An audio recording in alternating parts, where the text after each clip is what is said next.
Some of you I recognize, obviously, from Sunday Mass. A few of you I've never seen before, so I'm happy there's some new faces here. For those who haven't met me, my name is Father Millette. I serve in the Archdiocese as judicial vicar. What that means is the bishop really didn't like me. He sent me away from Houston for a really long time to get a lot of different degrees, one of which is a canon law degree. So I oversee all of the canon law for the Archdiocese. So that deals with anything from marriage issues to other sacramental issues. This was a busy time of year for Easter for me because, of course, everything goes wrong. So everything from questions, what happens if I use the wrong oil, to everything in between. I also serve as chaplain for the Order of Malta. For those of you who know what that is, it is the oldest lay religious order in the Catholic Church, existing from the Middle Ages, around the 1300s, when they were founded to take care of sick pilgrims in Jerusalem.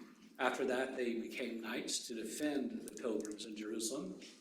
And now it's a lay order with men and women across the world. And in a few weeks, I'll be leaving with them, and we bring sick people from across the world to Lourdes all at the same time. So several thousand sick people at Lourdes at the same time. It's a really an amazing experience. I also teach at the University of St. Thomas, where I teach of it, more than anything else, just canon law, though I teach some other random stuff here and there as well. I've got a bunch of other random jobs too, but those are the main ones. So they asked me to come here today to talk about SSA issues. So first thing I want to say is this is a really sensitive topic, as I'm sure you know. It affects all of us. We all have family, friends, loved ones, maybe even ourselves, whoever it might be who's here, who deal with this issue in different ways. What's important is we dialogue about it, and that we're civil about it, and we listen and hear with respect. So as we go through, I'll say right now, at any point, if I accidentally offend someone, let me know. Just tell me, okay? I'm constantly having to, learn new trigger words and things like that, especially as this topic continues to evolve. So let's just talk and be an open dialogue as we go through. If you have questions, let me know. I might ask you to push that question back to another point when we might be talking about it in a different place or in a better way. Also, we'll have time at the end for Q&A, and especially I really want to hear from all of you, hear your experiences. You're coming from a much different place than I am. So definitely that dialogue is really, really important. So whenever I start talks like this, one of the things I like to do is what I say is check in. And there's different ways we can check in. But today what I want us to do is really just don't raise your hand unless you really want to out yourself. But, who here, thinking your own mind and heart, know that you actively do something the church says you shouldn't do? I can raise my hand. I know I do. I'm sure there are many other people here in the same boat. And yet, again, you can raise your hand if you want to, but you don't have to. How many of you who know you're actually doing something the church says you shouldn't do, know that the church still wants you and loves you, and that we want you there on Sunday?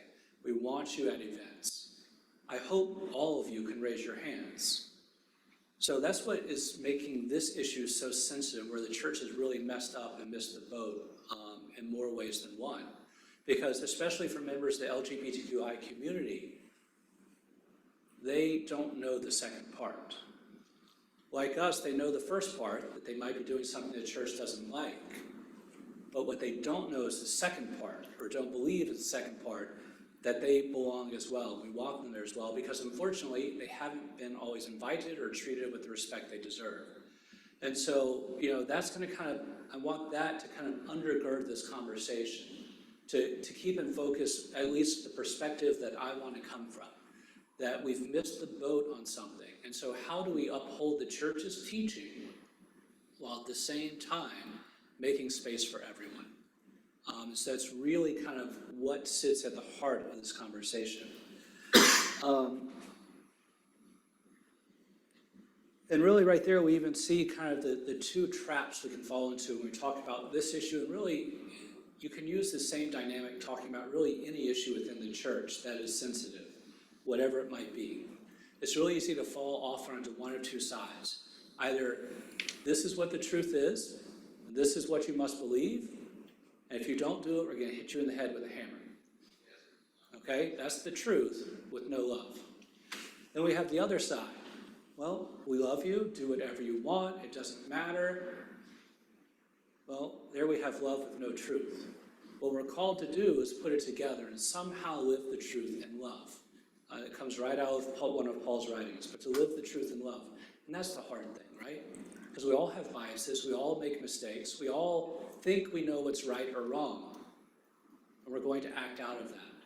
But again, where we come together, where we dialogue, we're able to listen and hear each other, is where we can kind of start to meet in the middle. And more than anything else, that would be my goal for you to come out of this, to be able to listen and hear each other, to be able to dialogue and to live the truth in love.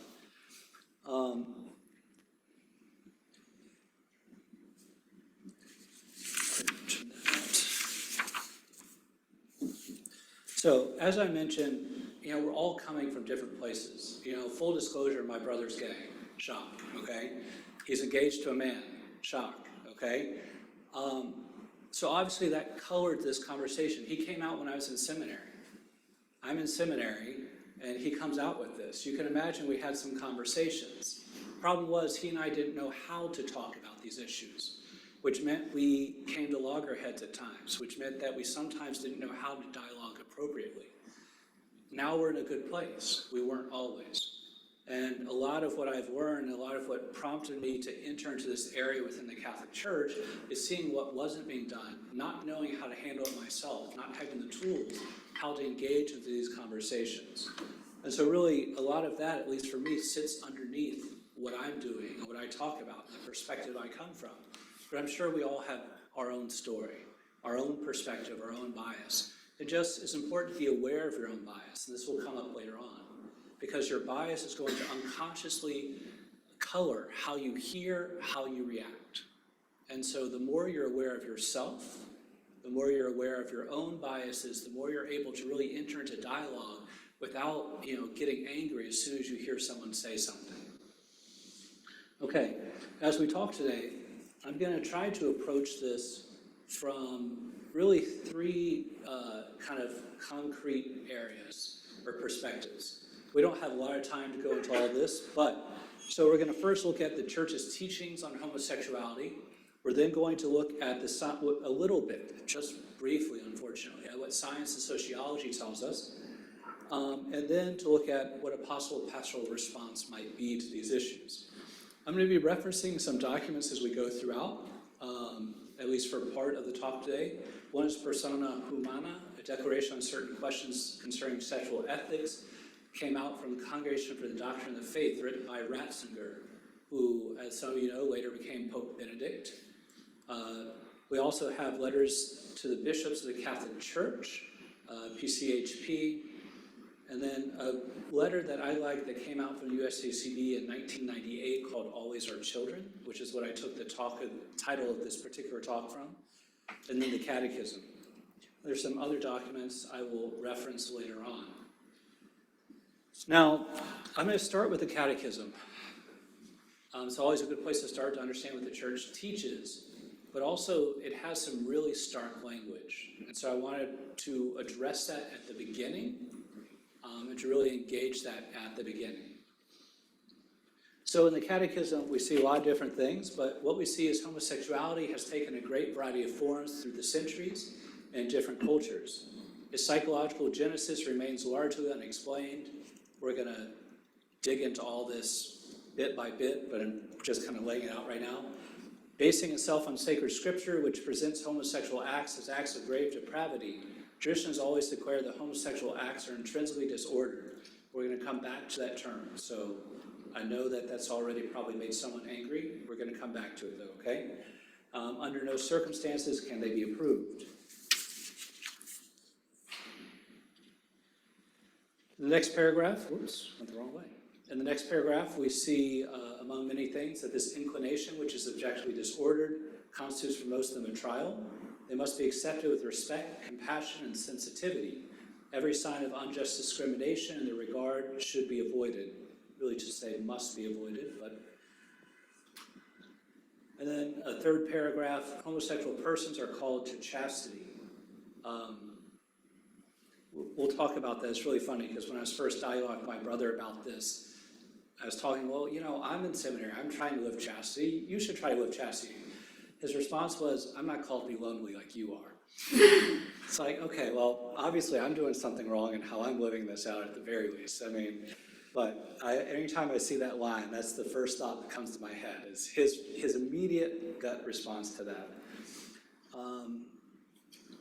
Okay, now I really first want us to just kind of dig into this language found in the Catechism. Because, and you'll hear it all over the place, people get offended by it, and understandably so, because when they hear disorder, they apply it to themselves rather than applying it to the sin. And so we're going to talk about that. But first thing I want to highlight is the difference, at least in the Catechism, between homosexual orientation and homosexual activity. The Catechism does not say, nor does the Church say, that homosexual orientation is sinful.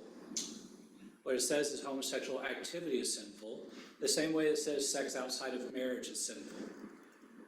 And so, you have to keep those distinctions in place, because a lot of people don't do that, and the first thing they say is, well, if you're homosexual, you're going to hell. Well, no, that's not the case at all. I mean, that's completely incorrect right off the bat. But we're going to talk a little bit about, later on, it mentioned in there, the genesis of homosexuality is largely misunderstood, or largely unknown. We're going to address that when we get to the section on science. Now, what I really want to touch on here is this aspect of the homosexual acts being sinful and contrary to natural law. So, as it says, contrary to natural law, they close the sexual act to the gift of life. They do not proceed from genuine, effective, and sexual complementarity. Under no circumstances can they be approved. Now, this proceeds directly from the Church's understanding of the three ends of the sexual act, which is pleasure, of course, we all know that one, procreation, giving birth to children, and then the unity aspect.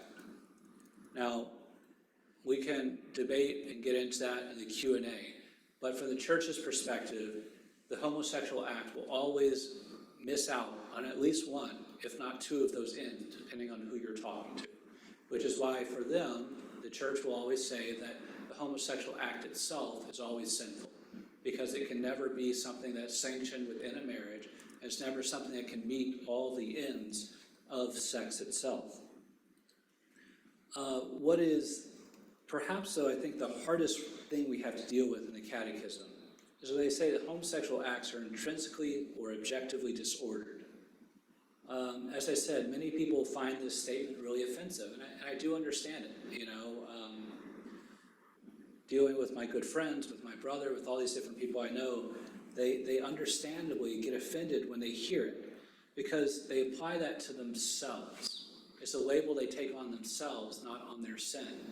Now, the Catechism, from its standpoint, is pulling this from another document, from Ratzinger's document in 1986, where he said, although the particular inclination of the homosexual person is not a sin, as I mentioned earlier, it's more or less a strong tendency ordered towards an intrinsic moral evil, and thus the inclination itself must be seen as an objective disorder. Now, when you look in the Catechism, they use the term disorder a lot for different sins. So they talk about lust being disorder. They talk about masturbation being a disorder. Anytime they talk about sin, they call it disorder. But when I go and masturbate, I don't call myself disordered. I don't really think that and apply that label to myself. So while theologically it might be an accurate statement, what I always tell people is I'd recommend please don't use it at all when talking with people, because it's going to be received in a bad way. So, talk about the realities, talk about the truth, but please do not call people disordered. If you're going to use language, use objectively sinful or something like that. Because, again, there's just a lot of weight behind that word, which causes a lot of problems and usually breaks down the conversation before you even begin. Now, the Catechism talks about Scripture and homosexuality, because that's something we do hear a lot. People will say, well, Scripture was culturally dependent. It has nothing to say to homosexuality today. Or we might hear, for example, that it wasn't really referencing homosexuality, but something else. There are a lot of books out there that argue both sides of this. It's very clear from the church's side, though, that Scripture itself does speak against homosexuality. But, again, keep everything in context. Think of Sodom and Gomorrah. What were the two great sins of Sodom and Gomorrah? Didn't think you were going to get a scripture quiz today, did you? Sodomy and? Lack of hospitality. That's in there, but drunkenness. Sodomy and drunkenness. And so, as we're going to see when we go through this, so I went to LSU, okay, for my first degree. Let me tell you, the guys went out and got drunk every night.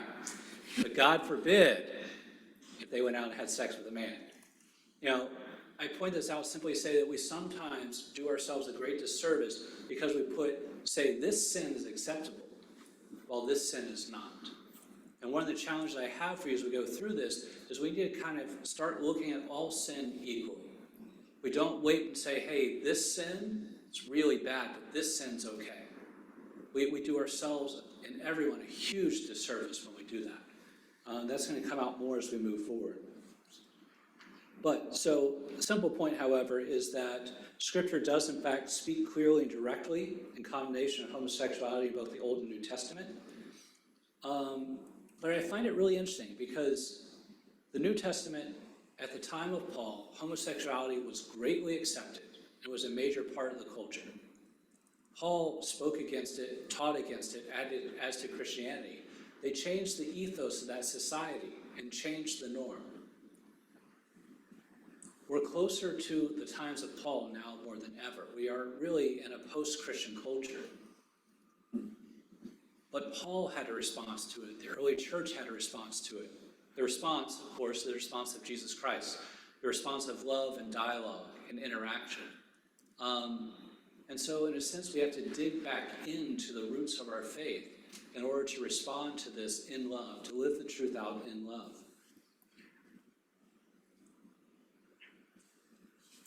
I've already talked about that.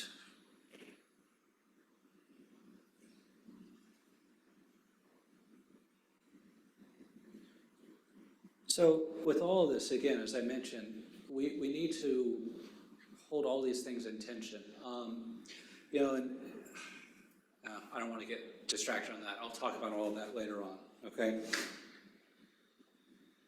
But all of this is the reason the Catechism can go on to condemn unjust discrimination on homosexualities, because again, it holds in tension the love and dignity every human person has, but the fact that we're all called to holiness. And for this reason, the Catechism can go on, as we saw, and condemn all unjust discrimination on homosexualities, calling on them to be treated with compassion and love, while at the same time inviting them to holiness of life, which can be found by bringing their own particular struggles to the cross, particularly in trying to live out chastity. So again, we don't have a lot of time, so I'm just briefly highlighting sections. So first, on that section of the church's teachings, what it says, the language, all that. Any questions on that, or challenges, or tomatoes, whatever? What about like infertile opposite sex couples, like someone who can't have kids or like too old to have kids? Like, are they not supposed to have sex either? Yeah, no, it's a good question. It's a really good question. Yeah, so this is where like some of the arguments will come in. Well, what about this? So, first of all, when it comes to marriage between a man and a woman, what the church teaches is that if they are impotent, unable to have sex, that they're unable to be married in the church. So that becomes an issue for us with paraplegics or with older couples who may not be able to actually consummate the sexual act. It doesn't teach, however, that the inability to have children prohibits from having marriage. But there has to still be an openness to children. So there's an argument there that's made by many people that homosexual couples can still be open to children, have children, raise children. I know many who do. And so then we have to fall back onto the question of what is marriage in the eyes of the church. Now, what I would say is that there's a lot of thought about, can you even use the word fruitful within a homosexual relationship? Some people would say no. I would say that is probably a quick response that needs to be thought through more. That yes, Pope Francis, Pope Benedict, others have said yes, there can be genuine love there. If there's genuine love, there can be genuine fruit.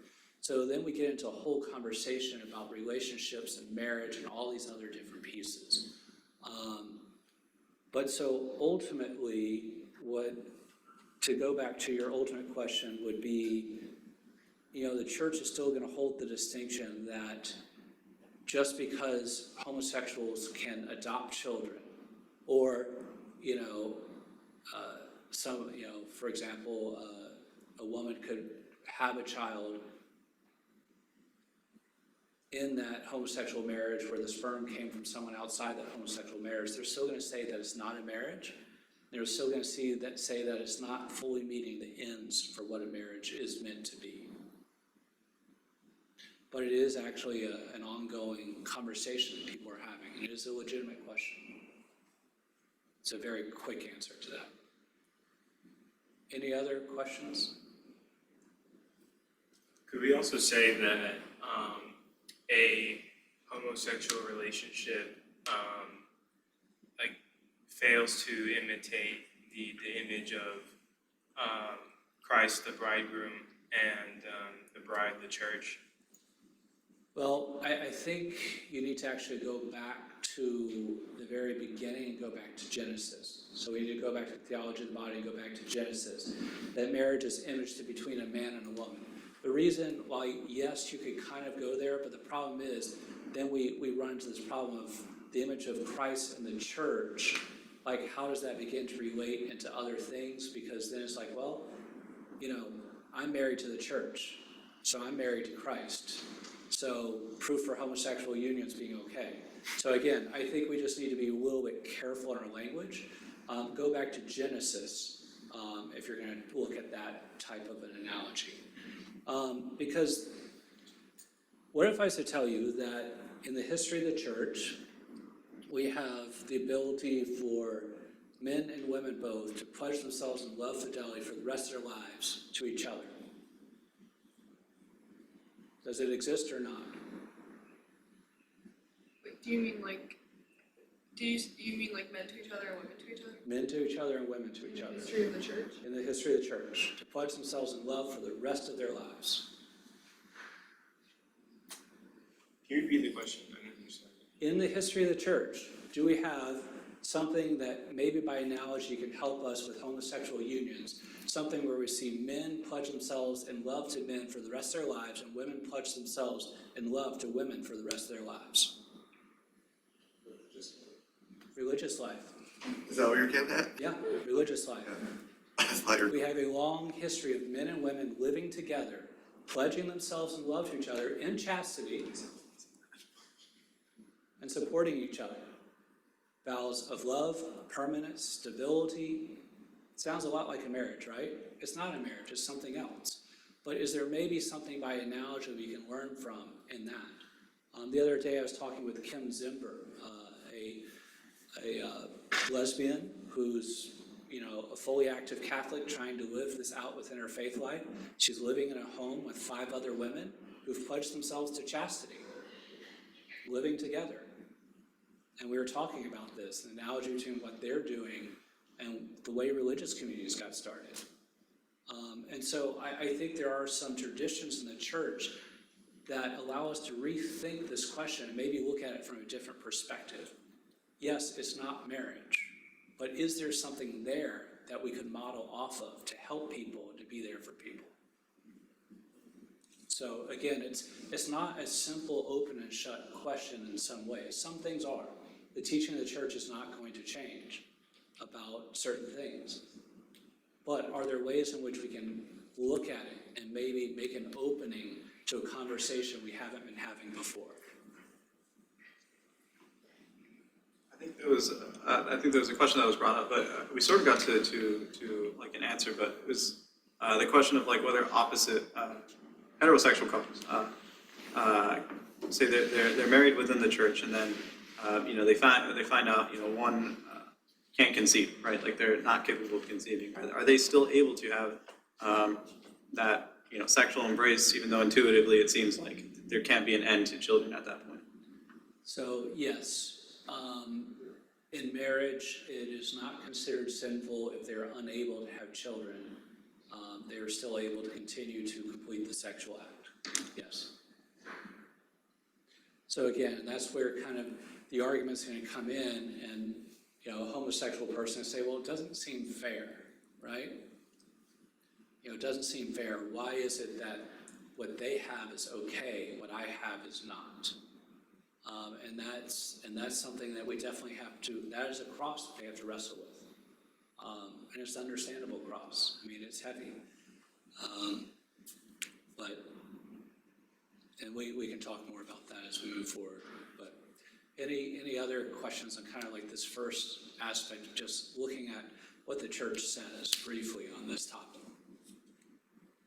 When did, I don't know how like true this is, but when did the distinction of like heterosexual and like homosexual come about? Like, or like, and then also like prior to that, like, was that like just like in like the medieval ages and then like prior? No, so I mean, we already see the distinction back in the time of the Greeks. I mean, that's where we're taking the word from. Okay.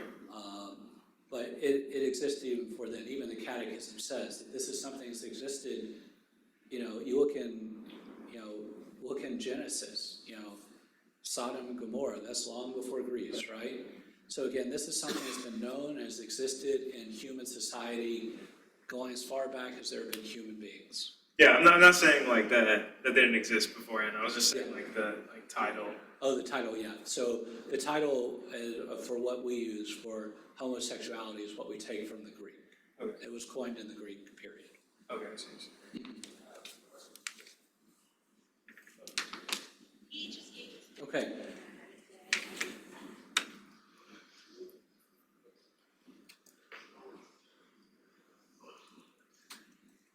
Okay. With science, we're going to look just briefly at this. I think this is especially difficult for us to do, and you're at a great university for this, in that true science is something that has to be done objectively, and it has to be looked at and studied from both sides.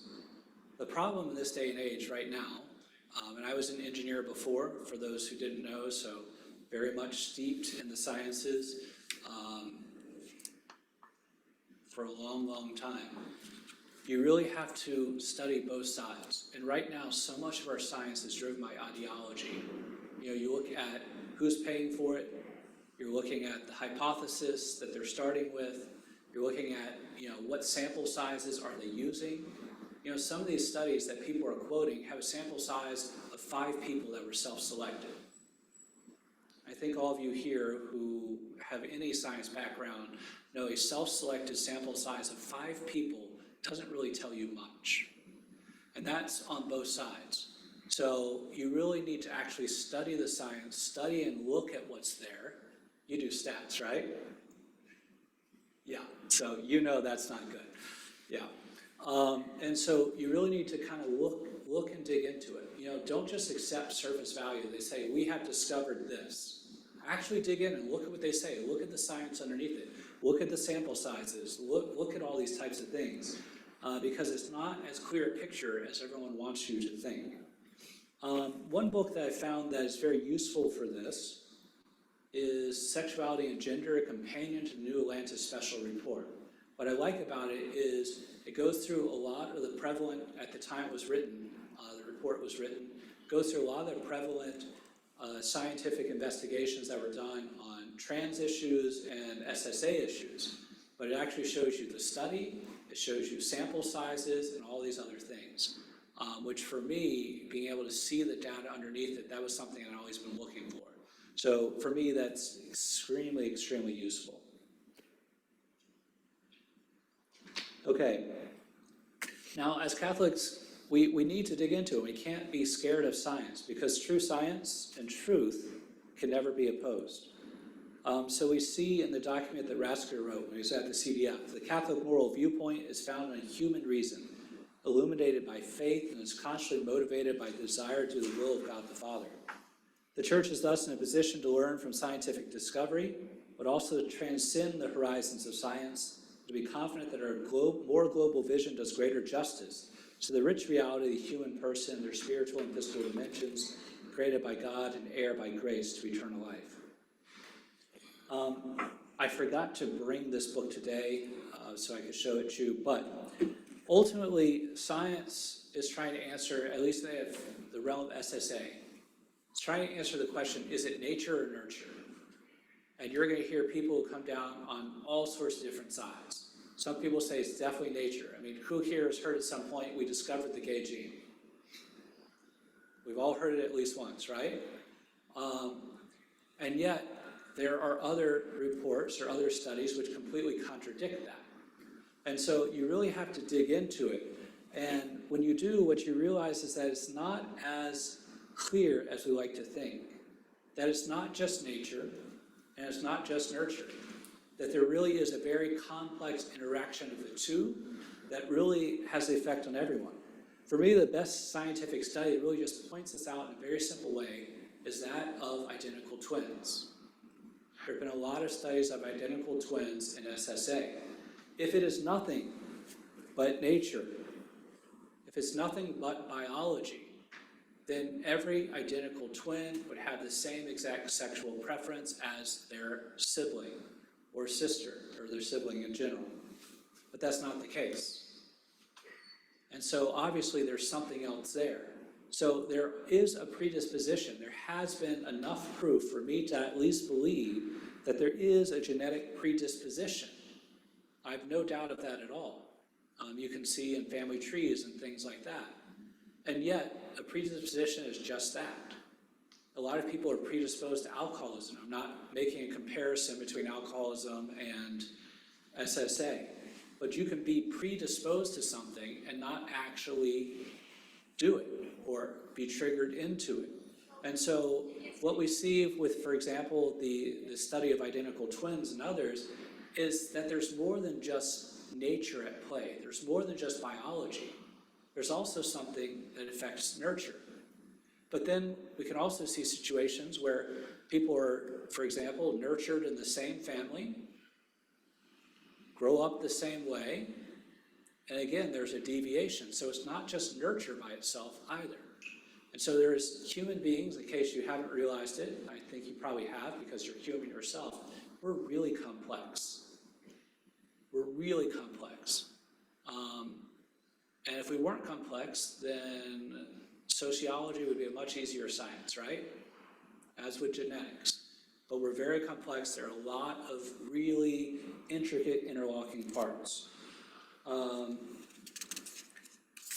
So ultimately, and again, I don't have time to really kind of go deeply into the science of it. Ultimately, in the science, what you're going to see if you really dig into it is that so far they haven't been able to really iron down anything. You have some studies that will say it's all nurture. Other studies say it's all nature. But again, that can't be the fact. One has to be wrong, or somehow it's an interaction between the two. And for me, it seems like in studying the science, it is a complex interaction between the two.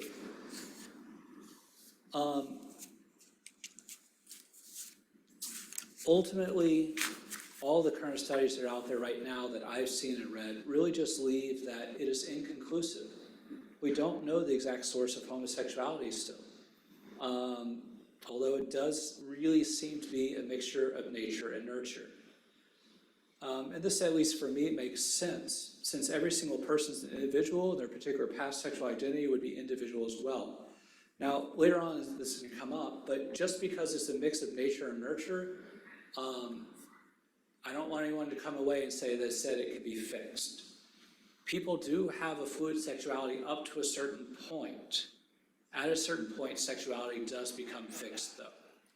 So, as you'll have conversations with some people about this, they would tell you, if I could jump on a button or hit a button to change my sexuality so I didn't have to deal with these issues, I would jump on it with both feet.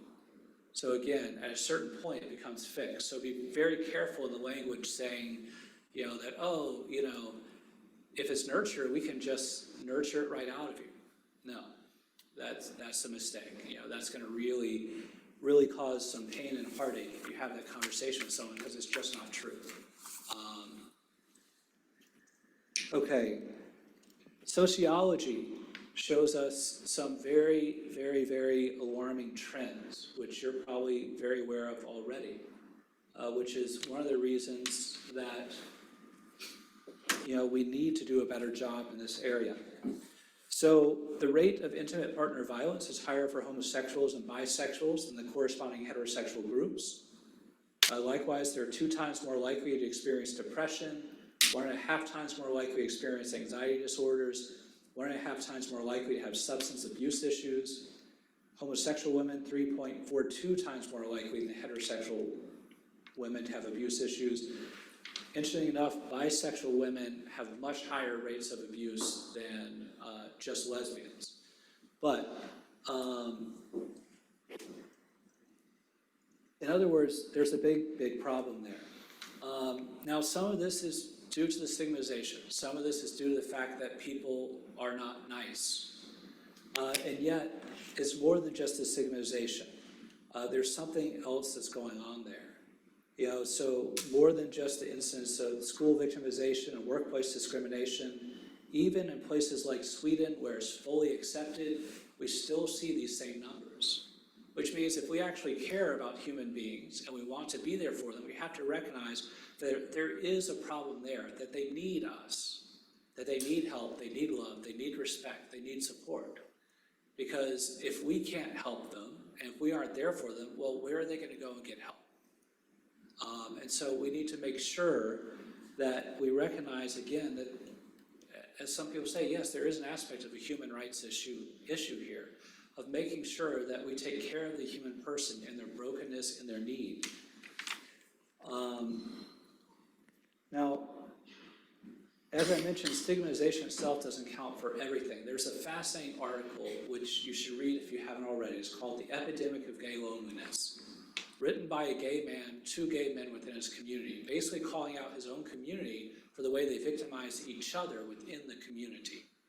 And I don't know if you've ever had to deal with any of the LGBTQI communities or have friends or family members who have, but it's a very,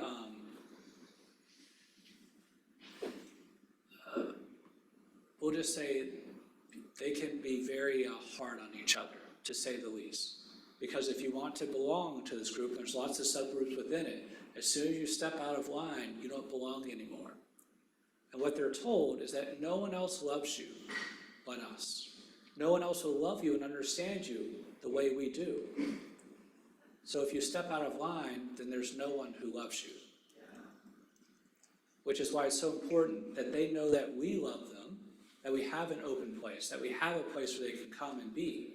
Because otherwise, their entire identity becomes wrapped around one part of themselves, their sexuality. Now, we're all sexual beings, myself included. That is an aspect of our personality, but it's just an aspect of it. And I always kind of joke about it when my buddies, brothers, friends come up. It's like, hi, I'm Bobby, I'm gay. It's like, great, Bobby. Tell me about yourself. It's like, I know you're gay. Why don't you tell me something else? Like, there's more to us than just our sexuality. And yet what is happening in our society right now is our sexuality is becoming everything we are. It's becoming the most important determinative thing about who we are. And we have to break that cycle. Because I don't want to be reduced to just who I'm attracted to, and I hope you don't want to either. I hope that we could all come to actually see each other in the complexity and beauty of who we truly are, of everything we are, not just one aspect of our personality. But again, we have to be there for people and love them if we're going to help people to be able to do that. with all of the violence and discrimination that the community experiences, it shouldn't surprise anyone to know that they have really high rates of suicide attempts, as well as depression, mental health. So, for example, one really sad attempt, sad statistic, which is very important when we're working with youth. 75% of all first suicide attempts by homosexuals come after their first coming out and self-labeling. The younger they are, the more likely it is that they will try to commit suicide. Every single year they delay coming out drops that by more than 80%. So as much as people say now, most psychologists who actually pay attention to the numbers, what sociology tells us is we shouldn't have people come out and label themselves when they're young, because that locks you into identity before you've had a chance to figure out who you really are. The more we allow them to figure themselves out before they have to label themselves, the less of a risk there is of suicide. It's right there in the stats.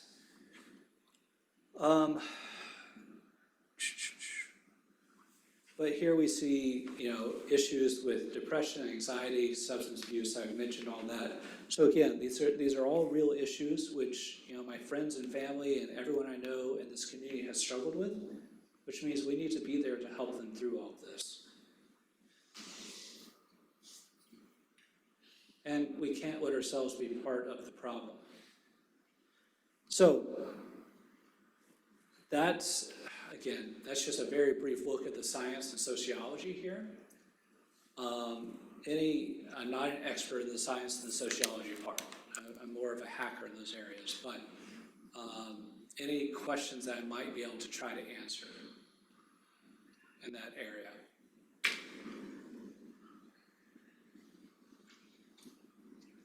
I have a question, not necessarily, but as into how, what a role should be, for example, in the health, besides, but if we see, for example, someone, addressing badly or talking badly about, people with these different orientation, Let's talk about the next piece, the pastoral piece, and then that will address that directly and kind of what we can do as a community for this area. So,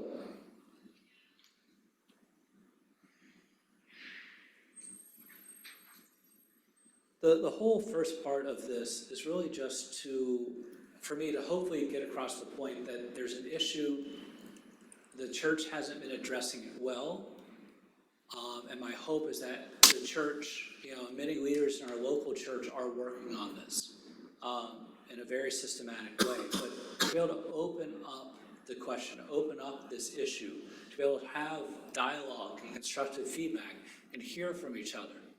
And begin to really kind of open this up and recognize, hey, there's an issue, the church needs to step into the gap. We need to get our hands dirty.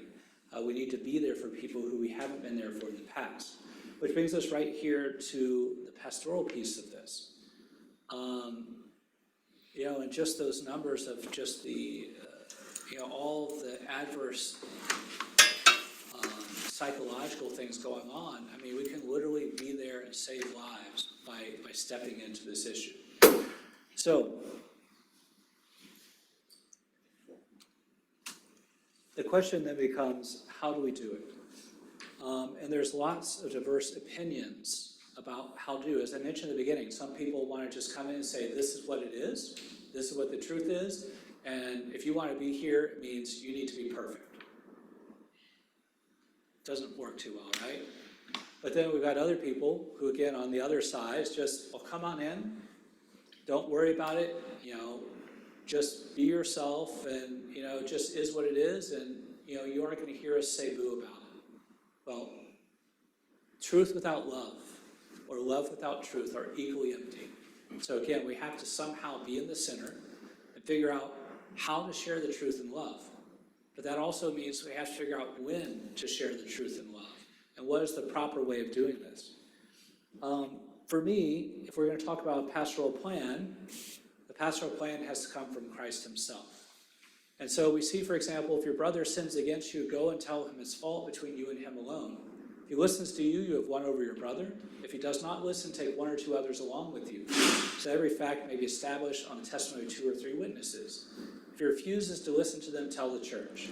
If he refuses to listen even to the church, then treat him as you would a Gentile or a tax collector.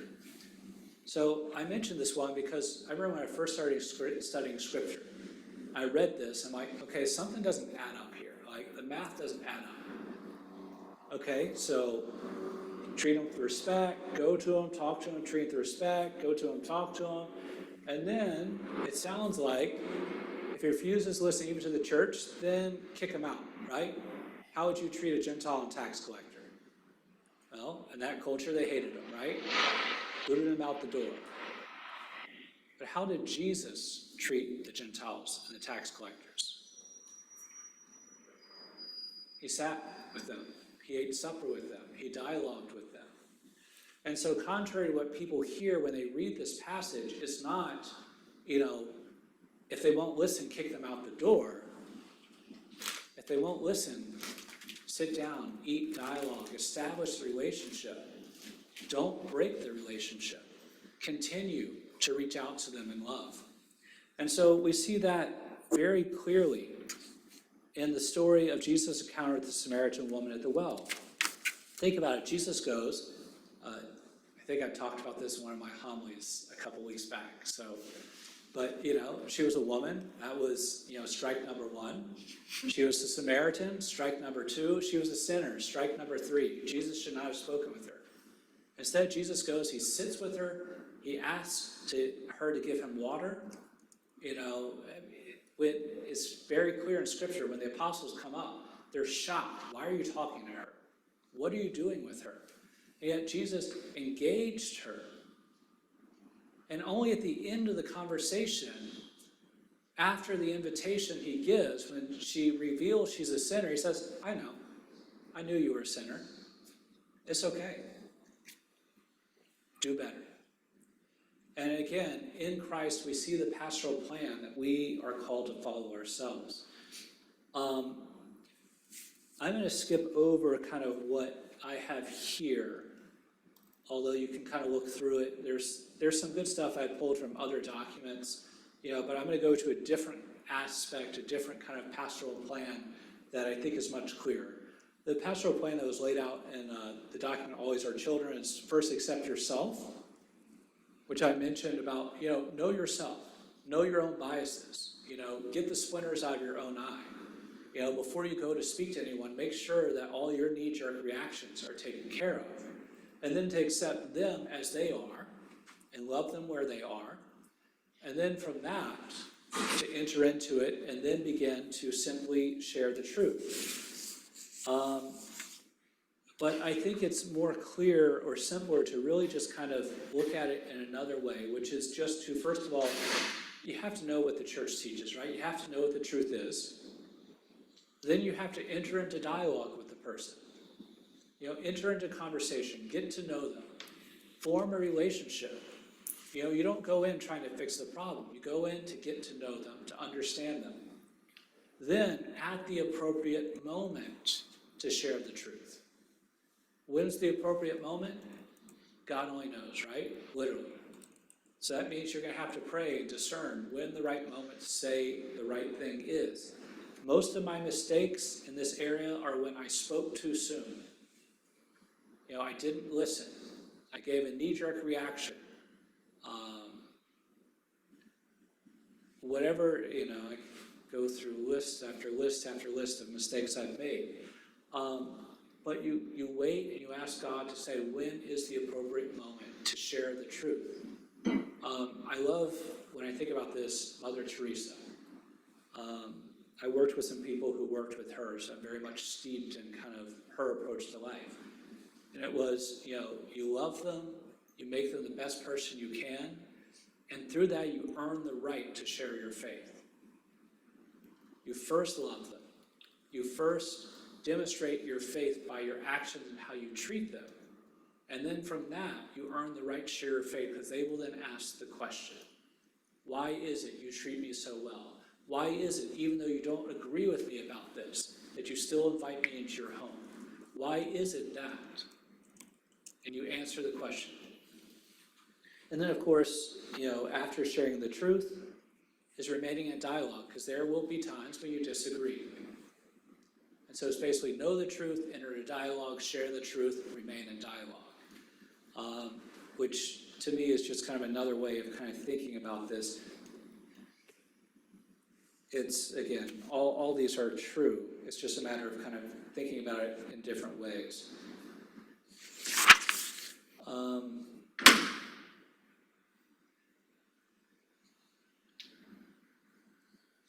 already talked about that, so I'm skipping over that.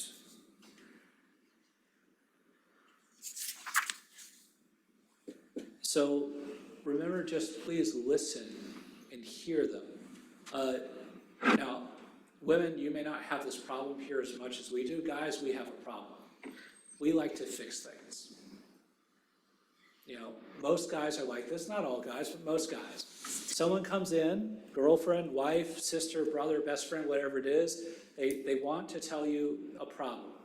And the first response we want to give is, this is all you need to do to fix the problem. The second we've said that, we've already messed up. Because what they really want is for you to listen and hear. They usually don't want you to fix the problem. Later on, I have a friend who's going through a divorce, and I literally had to tell her as we're texting back and forth, look, I'm going to want to fix this. So you tell me when you want me to actually offer constructive criticism, otherwise I'm just going to keep giving you platitudes. She just wanted the platitudes. So again, guys, just kind of be ready, because it's very easy for us to go into fix-it mode. Women are much better about listening and hearing than we are. So that is a challenge for us. There's a good book called Living the Truth in Love, edited by, who edited it? But there's an article in there by Dr. Janella Hallman, which she said something which I found very profound, but she talked about how the most important thing we can do is first give someone a chance to be heard and to know they're loved. She then goes on to explain the importance of them being allowed to remain part of the community without shame or stigma. And the shame and stigmatization will actually do more harm than good. And the point she made that really grabbed me is she said that when we seek to shame and stigmatize those who come to us, we're operating out of a basic assumption that they've chosen to be homosexual and something they can choose to stop experiencing. And it's interesting because even I was just talking to Kim Zimber the other day, when I was asking her, what message would you want the church to be giving from the pulpit? What message would you want the young people to hear? It was basically that point right there. She needed to hear what she never heard from the pulpit was that she was loved. The Father loved her as she is. She didn't need to give in to shame. The message she kept getting was you should be ashamed of yourself. That's what she kept hearing again and again and again. The message we need to be giving is you are loved. And that's what we're not giving. We aren't giving the message you're loved, you belong. We're giving the message you should be ashamed of yourself and you shouldn't be here. And so that's what we need to flip. We really need to correct that. But really it's something we need to correct across the board. I mean, how many of us sometimes feel ashamed of ourselves and feel like we don't belong? And Satan loves that. Satan will twist into that as much as he can. That shame, he's going to dig into it. God doesn't convert us through shame, though. That's not how God operates. If it's shame, it's not God. But Satan will screw into that shame. He will build up your sense of shame, and he'll use that sense of shame to tell you you aren't worthy, you don't belong. But what does God tell us? You are worthy, and you do belong. But again, so that goes for all of us, no matter what our cross is, no matter what our struggle is. But we aren't doing a good job there.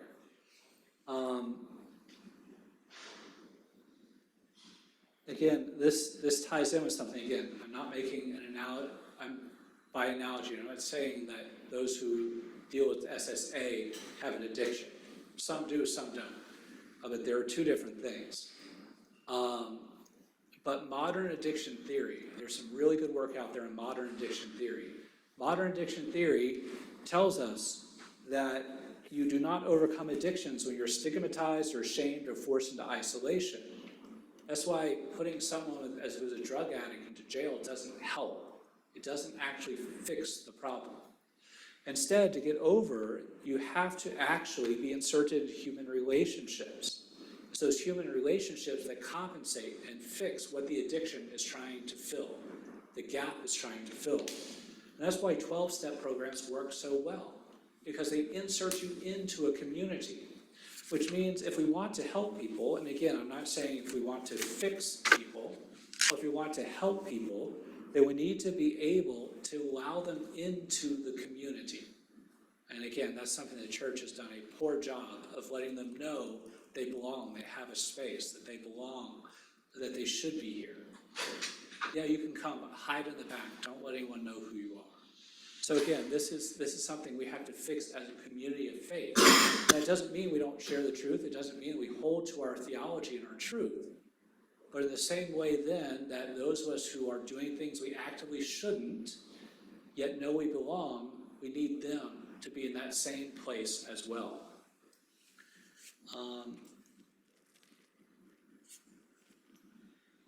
In the document, one of the documents which I mentioned, Pastoral Care of Homosexual Persons, says fundamentally they're called to enact the will of God in their life by joining whatever sufferings and difficulties they experience in virtue of their condition to the sacrifice of the Lord's cross. The cross for the believer is a fruitful sacrifice, since from that death comes life and redemption. So the conformity of the self-denial of homosexual men and women with the sacrifice of the Lord will constitute for them a source of self-giving, which will save them from a way of life which constantly threatens to destroy them. So again, we just came through the season of Lent.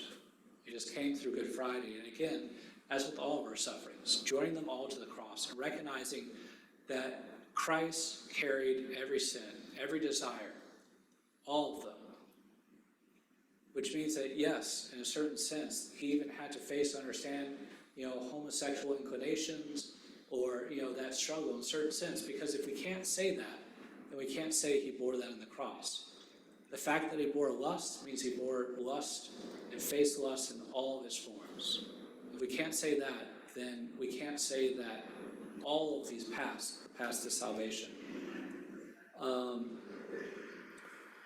But again, we have to be careful, because no authentic pastoral program will include organizations in which homosexual persons associate with each other without clearly stating that homosexual activity is immoral. So again, holding together the truth and the love. Now, there's lots of roadblocks along the way. I've mentioned a couple of times in different ways, our first roadblock is going to be ourselves. Getting over ourselves, getting over our own sinfulness, our own fears, our own biases, our own prejudices. Another roadblock is hypocrisy. I've talked about this a few times.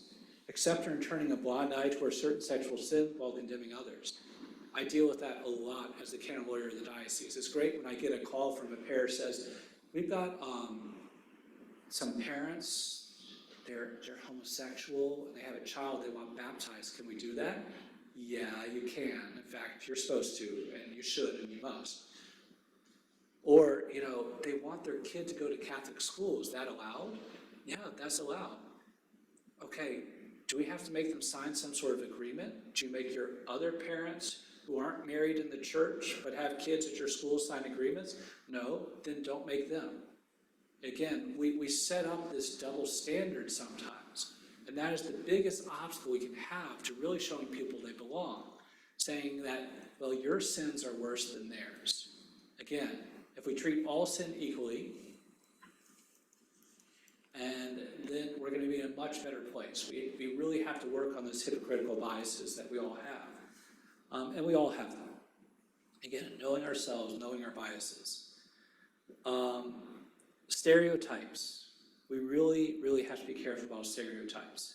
And again, you're coming from a different place, in a different generation. You might have completely different stereotypes than I do, or my generation did. But a lot of people, when I talk about SSA issues, it's like, well, they're always sleeping around. It's like, really? So you make the assumption they're sleeping around when you make the assumption I'm sleeping around? Again, we stereotype people. We need to be very careful about that and not put our biases onto people. Again, the list could go on and on and on, but that's kind of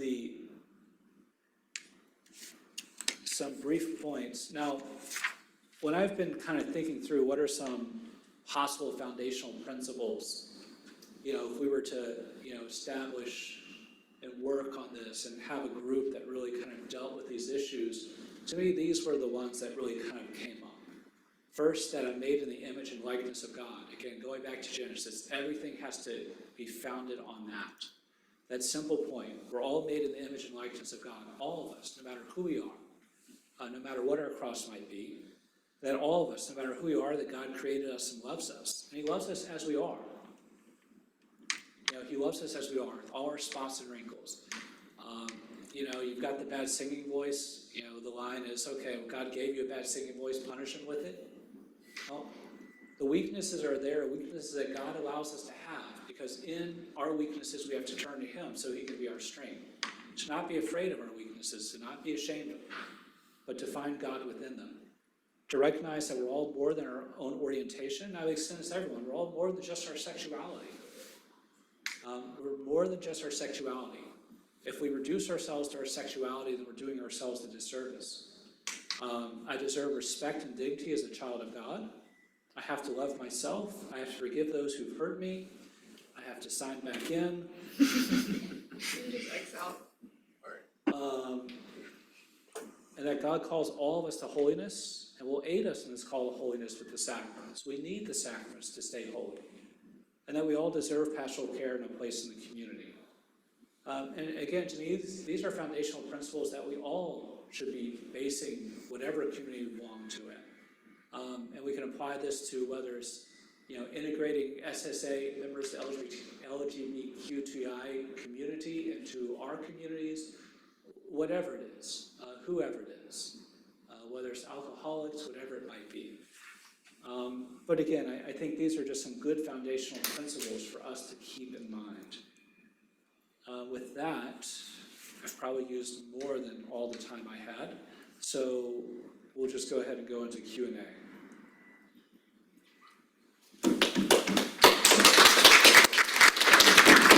Don't clap yet, we still have Q&A. Do you think it's fair for like a Christian organization to mandate that all of its members don't perform homosexual actions? And then also if you start doing that, would that kind of be a double standard if they don't start preventing or mandating that members don't participate in that? Yeah, what I would say, if you're gonna do anything like that, then again, it can't be a double standard, it has to be across the board. If you're gonna put a mandate like that out there, then the mandate needs to be that we expect everyone here to abide by Christian sexual ethics, regardless of your attractions. That if you're not married, if you're not this, if you're not that you're abiding by the sexual ethics, period. I think the second that we target out one group for their sexual violations over another, we've already gone astray and missed the point, And so, again, if we're gonna call each other to holiness, let's call each other to holiness. But within that, again, to not forget and leave room for grace and forgiveness. There's a reason we have the sacrament of reconciliation, because God knows we're gonna fall on our face again and again and again. And so if you do you mess up once and you're gone, well, the church would be empty. Because we've all messed up more than once. And so, again, I would just be careful with that. So can we challenge everyone to live holiness? Yes, but we challenge everyone to live holiness. And we hold each other to it as a community, and when someone falls, we help each other stand back up. We don't kick them out the door. If we do that, we'd be in a much better place than we are right now, across the board. Father, may I ask 2 questions? Okay, thank you, Father. So one question is, I believe Pope Benedict didn't like using the term gay or homosexual. I think he liked same-sex attraction because he thought that by labeling sexual minorities, there would be a secular imposition on the state. And then I was hoping maybe you could speak to like why you use the I use the, acronym. yeah, I use question. acronym SSA just because, No, the other acronym, which the one? LB, what is it? Oh, Yeah, that, why I use it at times? Because the simple reality is there are people out there who identify as being part of that community. okay. And so, you know, I use SSA a lot just because it's more neutral. And, you know, once you get into the community, I mean, there's so many different labels. One of my good friends and his kids who I love, I'm about to go up and be confirmation sponsor for one of them. But one of them is, you know, identifies herself as there, oh God, what is it? She is asexual, but she's been dating the same guy for 5 years. So her dad's ecstatic. It's like, wait, you want to date and not have sex? That's awesome. The other one is asexual and aromantic, you know, and gender fluid. So, I mean, and I love them all, they're all sweethearts, I love them to death. But, so again, once you start getting into it, it gets too complicated to use a lot of different labels because there's so many different ways that people identify themselves. But there are people who, again, they identify with that community. So I think sometimes it's a disservice if you just kind of like don't call it what it is. That's how they know themselves. And then a second question, it's a little spicy, but I was thinking about it. So is it, I guess if it's the role of the state to promote virtue and prohibit vice, and if homosexual is a vice, then why should it be legal? Now, you could say that just because something is a vice, that doesn't mean that it should be outlawed. There can be immoral actions that are neutral, but I guess I don't know where the church stands on that. Like, and this is very controversial, but I mean, this is the place, but can Catholics disagree on whether or not the act of homosexuality should be legal or illegal? Okay, so That's controversial. there's a lot to unpack there. First of all, the state's role should be to promote virtue and not vice, but that's in the ideal as we get from Plato and the Republic and other various places, which when you meet the ideal Republic, let me know, because I'd love to live there. I haven't found one yet. So setting that aside, the next piece that you said, okay, should they be promoting? Well, again, that's the problem where you have a value system is seen by a state, which they see as a good, which is opposed to our value system. So there we have a whole nother issue which we could unpack because there are two conflicting value systems from two different groups. So then you got to the question of, well, can Catholics disagree with, you said can Catholics disagree with? Can there be a pluralism of opinion about, I'm not saying the redefinition of marriage, but I'm saying can there be a pluralism of opinion about whether homosexuality should be legal or illicit by the state? So, For pragmatic reasons or not? yeah, I mean, definitely, as even just as an American, we have the right to express our opinion on that. And Yeah, as I'm a saying. people, but as a Catholic, yes, I would say as a Catholic, we have a right to do that. But I would also say when you get into that realm though, if you're talking about your views on that, do it with civil discourse and dialogue, because we're not doing that in our society right now. And also do it based on intelligence and truth, because it's a messy area. So, for example, the issue of civil unions, there is, believe it or not, there is an aspect there that is a social justice issue with civil unions, because what happens is, for example, and the reason civil unions came up is because people were unable to provide medical benefits to their loved ones, or unable to leave them inheritance and things like that. And that's what a lot of this came from. And so it's like okay, yeah, that's an issue. But it's funny because one of the states, the Catholic Church came and said, look, we'll support this if you support families being able to, keep their children on insurance plans longer and, fixing inherited issues and actually basically shut it down. But there are multiple complex issues within it. That's why I would simply say it's not as simple as it might seem, because there's a lot of things in there that actually are like real concerns and issues for the people. The other issue was things like medical directives. Because there was no civil union, and I'm not saying I'm supportive of it or anything like that, but when someone was dying, their loved one couldn't actually make any medical decisions for them if they hadn't done medical power of attorney, because they weren't actually related or married. So that's what brought about some of the civil unions. So I would much rather fight the fight about marriage is marriage and civil union is civil union, and separate those two things out. That's a fight I would much rather have, and at least get that established where it's clear, look, you don't redefine marriage, and let's start right there. That would be my first fight, actually, is getting the term marriage back.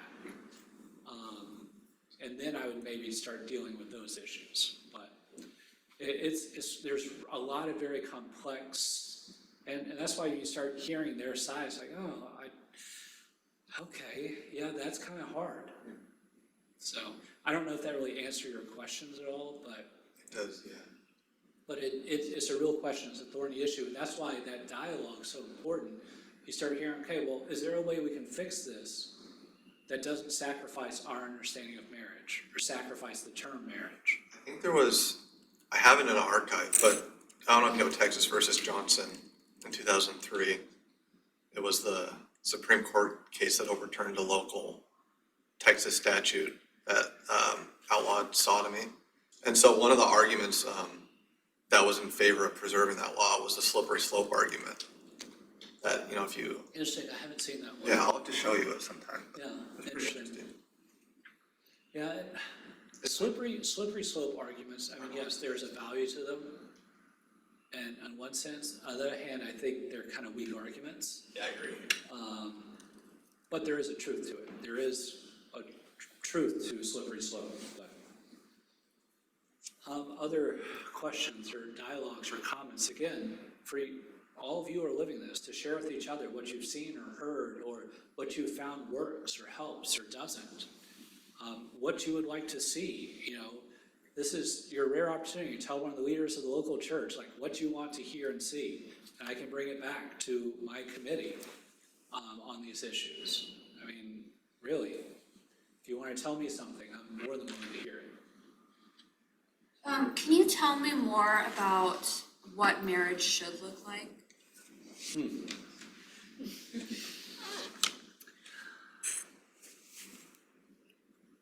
That's a whole can of worms there, because marriage is, there's a lot of problems with marriage, and I'm just talking between a man and a woman. One of my main roles is overseeing the marriage tribunal for the Archdiocese, which means most Catholics who have a broken marriage and divorce come across our desk. So I do a lot of marriage preparation because I see a lot of what went wrong during marriages. I would say there's a couple keys of where marriages are breaking down. Communication is one of the major areas. When I'm doing marriage preparation, and what I would encourage all of you to do if you're dating anyone in a serious relationship, have some real conversations starting with family of origin issues. How did your family fight growing up? And how did you communicate as an adult? What makes you feel heard and what makes you shut down? And share that back and forth. Because if one person came from a family origin where everything is talked out by yelling, the other person comes from a family origin where something is not talked out loud, well, we already have a communication problem. And they're going to be unable to solve conflict unless they figure out how to create a new language together. I also then make them go through the same thing, family of origin, and then now for love. As a child, how did your family show you love? How did you receive love? As an adult, how do you like to show love and receive love? And then to be able to share and talk about that. Because if you don't recognize the other person is showing you love and making sacrifices, then you don't know you're being loved. And if that's going on both sides, then that's going to break down. So classic example, I had a couple I was preparing. In his family, the ordinary thing was you cooked and you cleaned.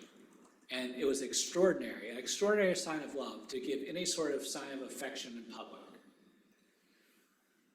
His fiancée and her family, signs of affection in public were ordinary and normal, no thanks needed. It was just expected.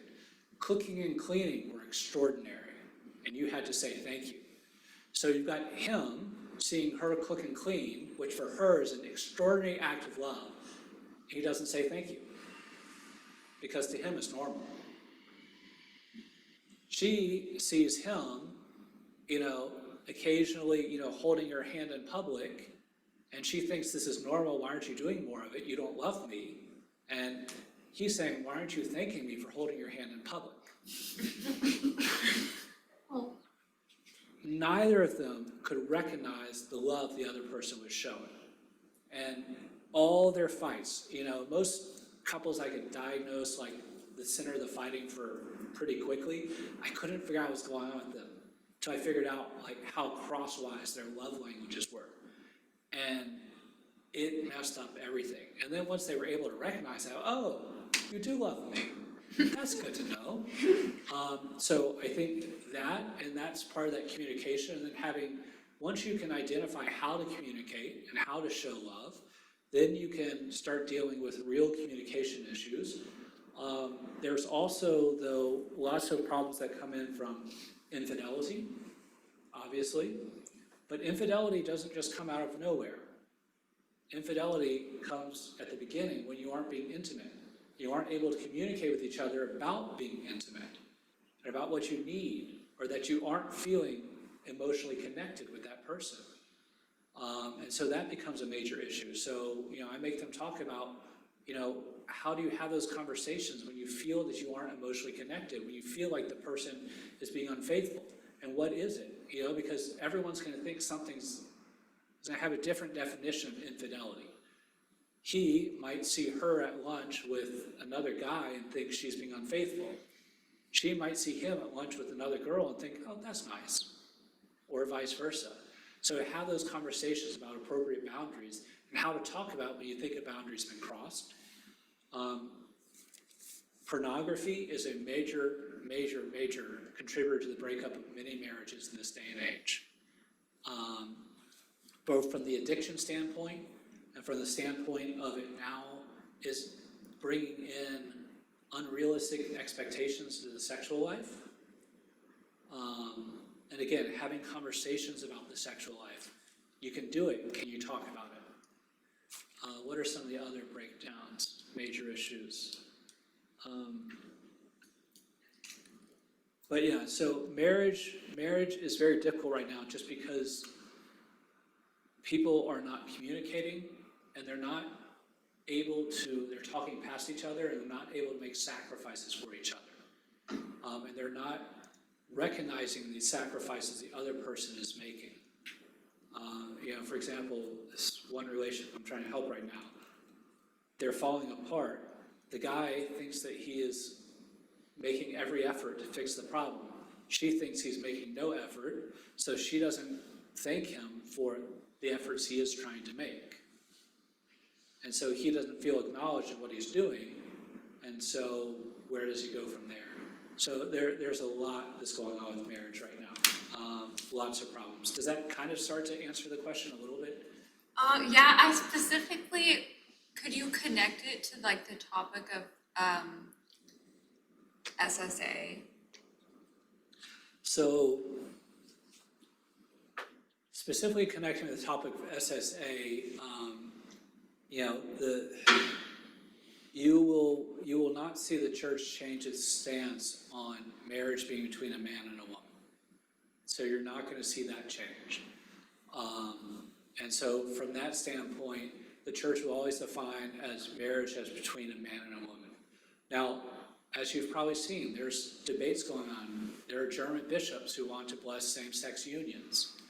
And so there is debate going on within the Catholic Church about, is there some way that we could maybe look at these relationships and see some sort of good in them and help them in some sort of way. So that's why I brought up the issue of religious communities. To me, maybe that might be a way forward. But for me, part of that commitment would be the commitment of celibacy and chastity, which many of them won't want or agree to. But again, that's one kind of non-negotiable as far as the church's teaching on this issue. So I don't know if I can really kind of tie it in with marriage from that standpoint, more than really saying that right now. Do I think by analogy that there might be some roads forward for these relationships? I think there actually could be. And I think that could be a gift to the church, but it's not going to look like a same-sex civil union that's being blessed by the state. It needs to be something else, which has within it an intrinsic commitment to holiness and seeking holiness. Then within that, if there are failures, we all fail. You know, we can work with that. We can work with sincere commitment to seek holiness. I don't know if that helps. Yeah, definitely. How would you know when you and your partner are like ready for marriage? Well, I obviously wasn't, so I actually did date many girls seriously before seminary, but how would you know when you're ready? So what I would say is that I think some people, one gift the Catholic Church has right now is Catholic marriage preparation. Very few churches require it to the extent we do. And Pope Francis in his document Amoris Laetitia has really asked for us to even increase that. I'll never forget, when I got ordained to the diaconate after 6 years of formation, one of my good buddies was there as part of my prayer group, and you know, they're all married now. And I walk off the altar and he looks at me and says, you know, it's really not fair. He's a really blunt guy, so it's like you have to parse, like, what are you talking about? So it's not fair. What's not fair, Philip? You got 6 years to prepare for this. I got 6 months to prepare for my marriage. And it struck me. I've never forgotten it since. And so when Pope Francis wrote in the document Amoris Laetitia, he wants us to create a, if you will, kind of a pre-marriage formation program that walks with couples through the entire process.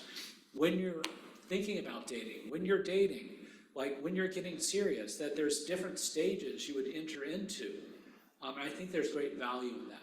I think if we do it right, then as you go through and you're having these conversations, then you're going to have a much better idea of when you're actually ready for marriage, rather than just, you know, you love each other and you think you want to spend the rest of your lives together. What happens a lot of times, we get to the point where people come to us, they're engaged, they go through formation, and there might be some major issues. And I've had that happen where I have these couples come in, and it's like, we love each other, we want to spend the rest of our lives with each other. Yes, but you can't go 5 minutes without fighting. Well, it'll get better. Will it really? Will it really get better? Or, you know, it's like we put down some guidelines, like, okay, let's see some growth in this area. And there's no growth.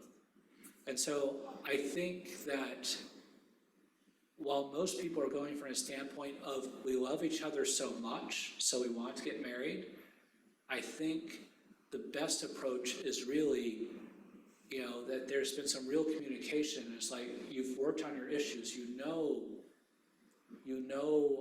where the struggles are, but you also know that the two of you are able to work through them.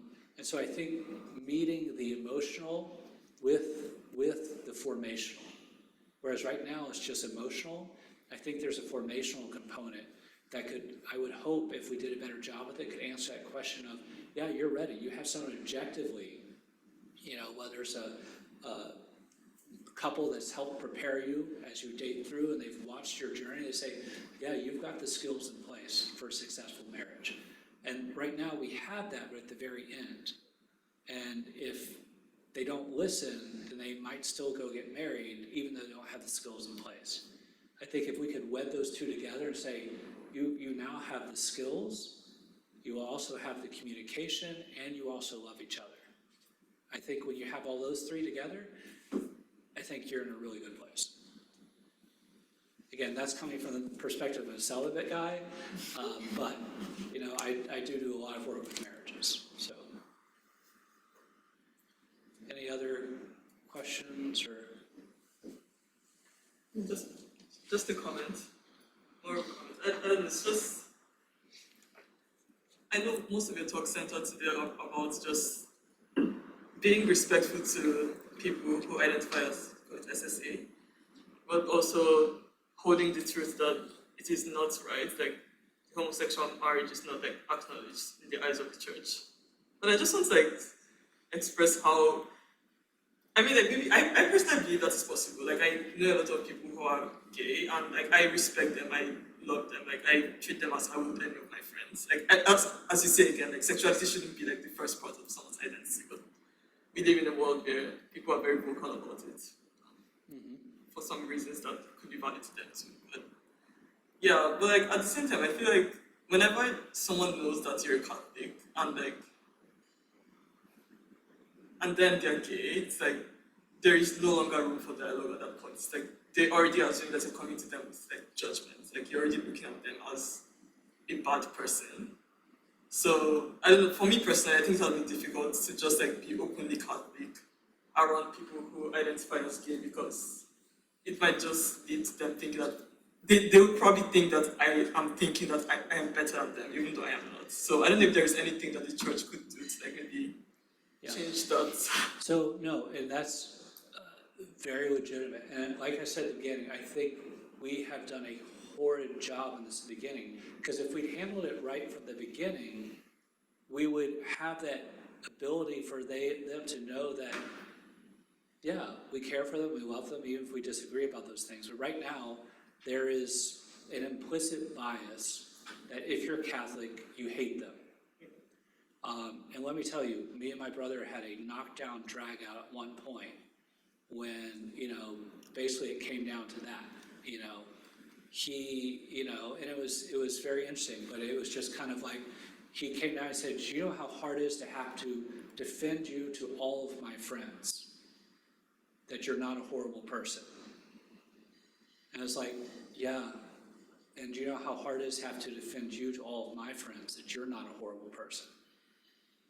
And we were both having the same problem from two completely different sides. And that's the wall I want to break down. And it's not easy, and you're going to take some hits, and you're going to have people who assume the worst about you.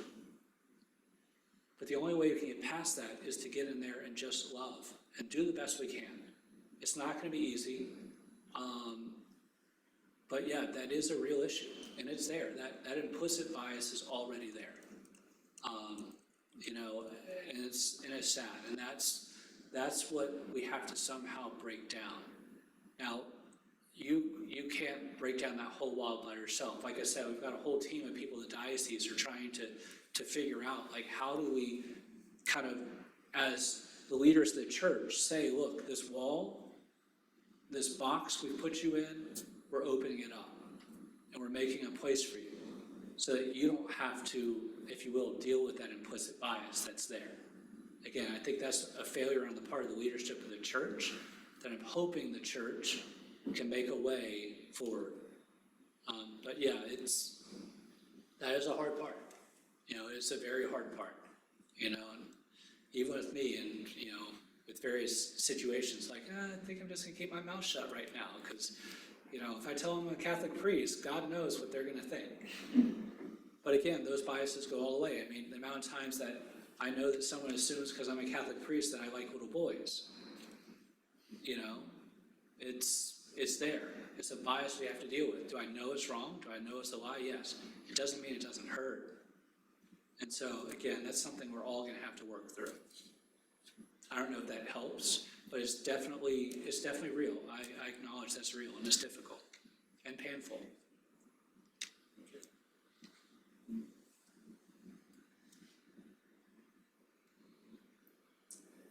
So the church does it like, is it okay for people to be in like a homosexual relationship and then not like, and be celibate, and that's currently okay. What I would personally say is if they came to me and they were in a relationship and they're celibate, I would support it fully because they're trying to live holiness. You know, and again, to me though, that word relationship then means something other than sexual. You know, and just as I would support two friends or whatever, so I could support that. I could support them on their journey of holiness. But let's be honest, I have lots of friends who are in relationships which are sexual. I'm still gonna love them and support them. I'm just not gonna support aspects of what they're doing. And they know that. I mean, they know me. I don't have to every 5 seconds say, now, you know, you aren't supposed to be sleeping around anymore, right? You know, that part of the conversation's been had. We don't need to have it and rehash it. But so, now, the church as a whole is not at a place where the church as a whole would say, if you are being celibate, you're good, we'll bless and support this. And we'll see where that goes. I don't know where that's gonna go. But the church as a whole is not at a place where it says, yeah, that's good. You know, we'll give you a blessing and call you good. So that's just a difference of my approach is, you know, to me, I can see good and value that, and I want to support that. Kind of going off of her question, I've also had a similar like thought. But like, where do you draw the line of like being celibate? Like, does it mean you like don't like hold hands or do anything like, you know, that's even remotely? Hey, no, it's a legitimate question. Yeah, it sounds like a dumb question, but. No, it's, hey, you get this same question with people who are, you know, heterosexual relationships. What is the line? Yeah. You know, and usually if you're asking if you're at the line, you're already past it, right? But so in order to answer that question, it's going to be difficult because on the one hand, there's also the question of what's going to cause scandal and lead other people into sin. And so I would say there probably would be things that which are non-sexual, which would be more appropriate in private than in public. And as far as, you know, where's the line? When you start getting sexually excited, you've found that line, and you should probably step back from it. But again, that's for all relationships, right? But yeah, I would definitely say, I mean, it's, you know, I think there is a difference with this as far as like, is it in public or private? You know, but in reality is that should be across the board for even heterosexual relationships, and we've lost that line too. I mean, you know, I'm walking around Disney with my brother and his fiance, and you know, and they're the tame ones. It's the heterosexual ones. It's kind of like, really, in front of the kids, come on. So again, I think as a culture we've become so overly sexualized. I think we really need to kind of figure that out. What's interesting though is the stats of some of the younger generations are going the other way. Many of them are not sexually active at all, which sounds great on paper, but they also aren't discovering their own sexuality. So there's a healthy balance between the two we have to find. Yeah, so like, going back to my original question, you're basically saying that it should look the same as like a heterosexual dating relationship. I would say that, and again, this is where, you know, is this me establishing a double standard?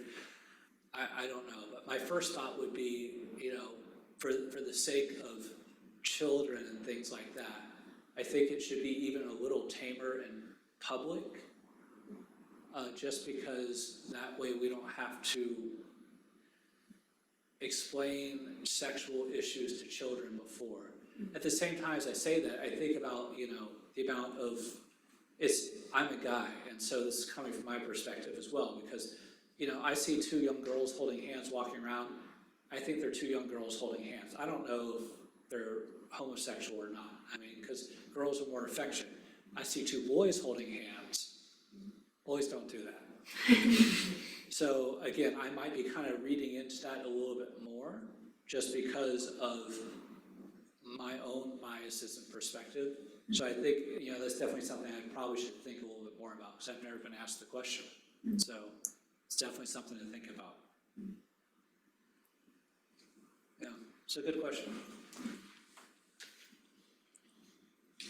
I was wondering if you know of any cases or examples of ministries that have had success, or I don't want to say success, but something along the lines of having very open connection and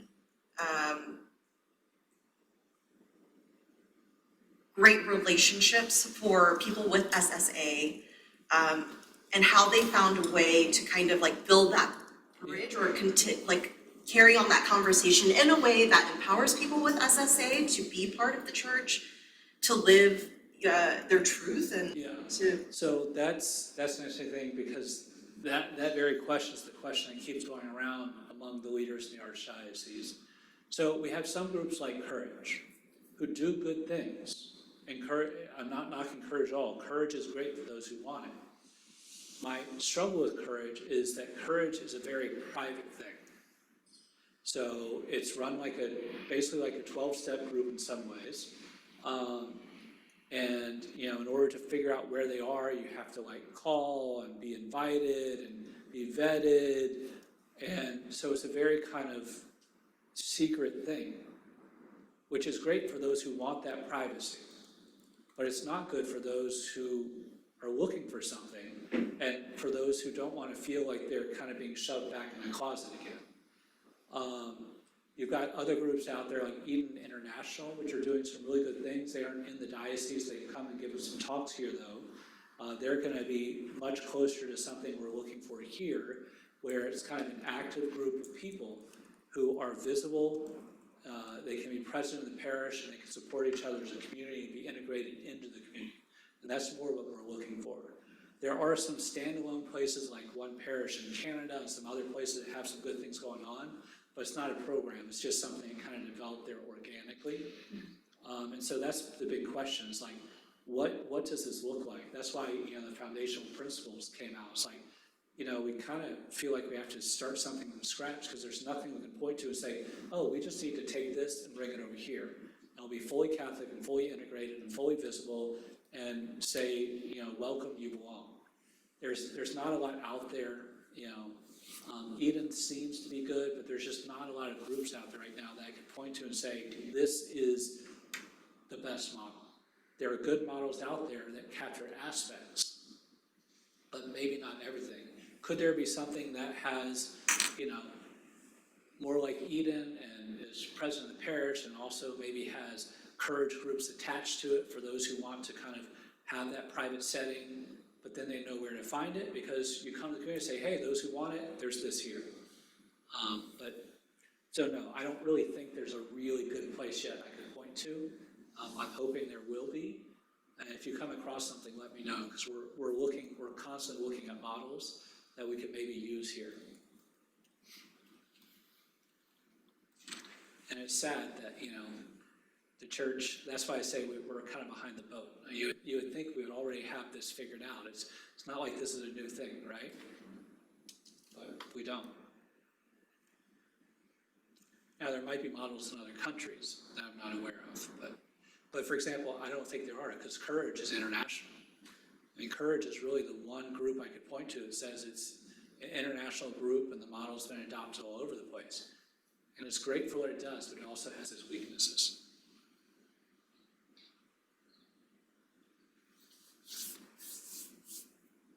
Any other questions or comments or tomatoes or something you want me to hear or consider?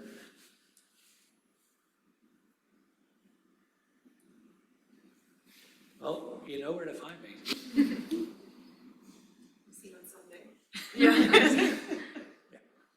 Well, thanks for the time. I mean, I really do think this is an important issue, and you are really in a place where you can really do something about it.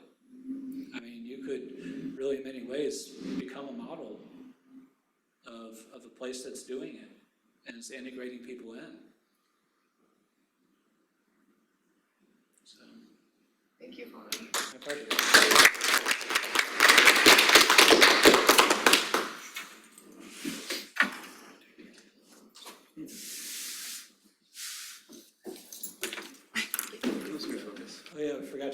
anonymous Oh, question yeah, it's thing.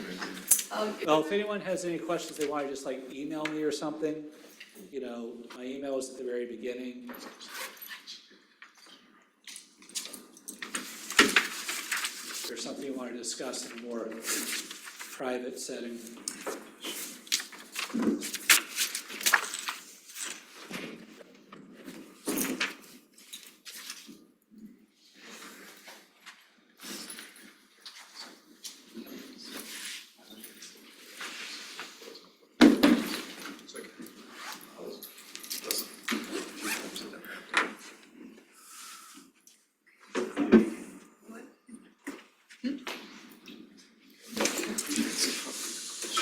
The chastity bit is really interesting though, because when I was talking with Kim Zimber and her friend, who's a Protestant,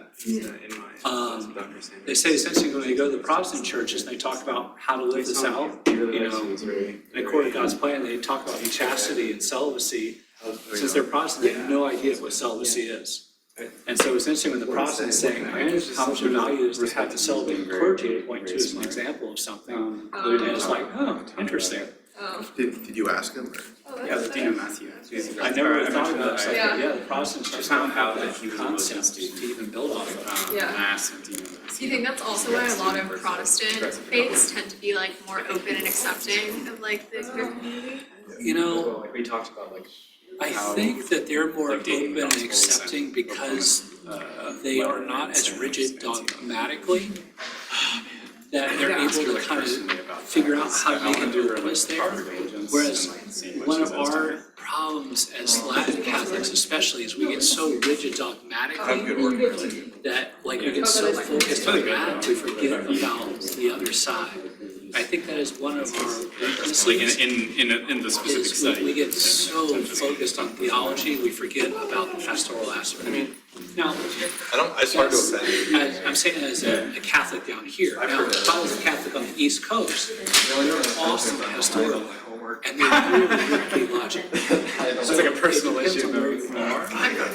Yeah, well, my dad's from Massachusetts, so, yeah, so I spent a lot of time on the East Coast, so, yeah, I love making fun of him because I'm half Yankee, but yeah, so I do think that we have, all human beings, we have a weakness that we tend to pinball to one side or the other. But as a whole, right now, the Catholic Church has a major struggle because you see between like us and the Germans, we've got, you know, people who are being extremely theologically conservative and those who are being extremely, you know, focused pastorally. It's like, how do we bring those two things together? That's the struggle. But the Protestants often don't have, because they can mold it as they wish, each pastor, it's a little bit easier for them. You know, institutional change takes a long time for us. It drives me insane sometimes, but it's the reality.